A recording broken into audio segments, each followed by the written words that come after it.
আমরা সবাই একসাথে হলে অনেক মজা করে থাকি, আর খাসি খাওয়াটা তো আমাদের হবেই। কারণ আমরা কেউই বিয়ে বাড়িতে বা কোনো অনুষ্ঠানে গেলে তেমন একটা খাসি খাওয়া পড়ে না বললেই হয়। কিন্তু আমরা আমাদের বাড়িতে যে অরিজিনাল খাসিটা জবাই করি, এটা নিজস্ব থাকে বা নিজের সব কারোর কাছ থেকে কিনা থাকে, সেটা সবাই অনেক মজা করে খায়। তো আজকেও একটা খাসি জবাই করা হয়েছে, যেহেতু সবাই এখন বাড়িতে।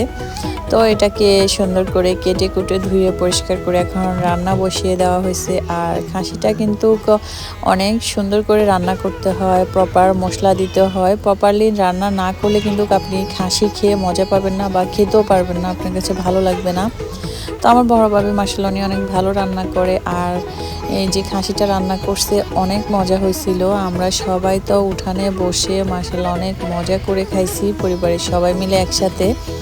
আপনারা খাসির প্লেটারটা দেখলেই বুঝতে পারবেন কতটা